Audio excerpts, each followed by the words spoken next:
पशुपालक भाइयों, यदि आपके पशुओं के मुंह के अंदर, जीभ के अंदर या होठों के अंदर छाले हो गए हैं, या पशुओं के खुरों के अंदर या पामों के अंदर छाले या घाव हो गए हैं, या उसको बहुत अधिक तेज बुखार है, 104 से लेकर 106 डिग्री फ़ारेनहाइट तक का बुखार है, पशु ने खाना पीना कम कर दिया है, उसके दूध उत्पादन में कमी आ गई है, मुंह से लार वगैरह टपक रही है, तो इसका मतलब आपके पशु को एफएमडी बीमारी हुई है। अब एफएमडी सबसे पहले आप लोगों के लिए जानना क्या होता है कि एफएमडी रोग क्या होता है। फुट एंड माउथ डिजीज ये पशुओं के अंदर बहुत तेजी से फैलने वाली वायरल बीमारी है। मेनली ये गायें, भैंस, बकरी, सुअर, भेड़ वगैरह में होती है। मेनली ये एप्थो वायरस नामक वायरस से होती है। मेनली ये बीमारी पशुओं में एक पशु से दूसरे पशु के अंदर फैलती है और पशुओं के मलमूत्र से, दूषित चारे से या पानी से भी ये फैलती है। और संक्रमित पशु के संपर्क में जो दूसरा पशु आ रहा है तो उसके अंदर ये बीमारी फैलेगी। अब जो सा इसका उपचार है, एफएमडी के लिए कोई भी स्पेसिफिक एंटीवायरल ड्रग नहीं है। जो सा इसका उपचार किया जाता है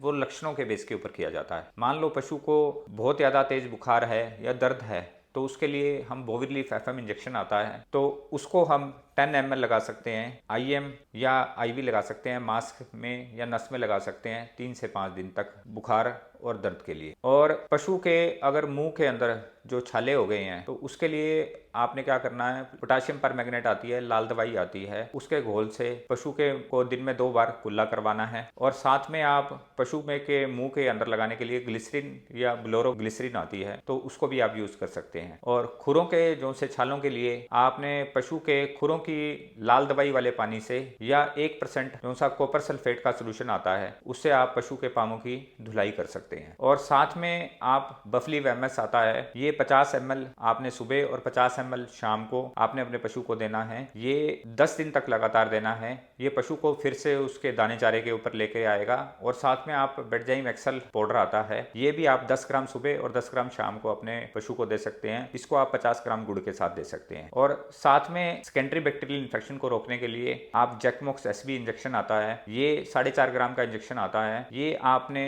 पशु को मांस में देना है या नस में देना है, 3 से 5 दिन तक लगातार देना है। या आप एंटीबायोटिक के अंदर कैप्फ्लॉक्स एलए आता है, लॉन्ग एक्टिंग एंड्रोफ्लोक्सासिन का इंजेक्शन आता है, ये आपने अल्टरनेट डेज के ऊपर अपने पशु को देना है, मांस के अंदर लगवाना है। मतलब कि पहले दिन, तीसरे दिन, 5वें दिन और 7वें दिन आप इसको दे सकते हैं। अब पशु के अंदर आप अपने एफएमडी से बचाव के लिए आप लोगों ने क्या करना है कि अपने पशु का जो सा नियमित रूप से आपने वैक्सीनेशन कराना है, टीकाकरण कराना है। साल के अंदर 2 बार, मतलब कि 6-6 महीने के अंतराल के अंदर आपने पशु को एफएमडी की वैक्सीन लगवानी है। अगर आप रूटीन में ये वैक्सीन लगवाएंगे तो आपके पशुओं के अंदर ये बीमारी ही नहीं होगी। लेकिन कई बार कई पशुपालक इस वैक्सीन को नहीं लगवाते हैं, उन्हें लगता है कि ये वैक्सीन पशु का 2 से 3 दिन तक दूध सुखा देगी। तो मान लो आपके पशु का सिर्फ 2 से 3 दिन तक दूध ही सूख रहा है अभी तो, लेकिन जब आपके पशु को ये बीमारी हो जाएगी तो आपके पशु का कम से कम 15 से 20 दिन तक आपके पशु का दूध भी कम हो जाएगा और वो परेशान भी रहेगा। तो प्रिवेंशन जो सी होती है, बचाव होता है, वो हमेशा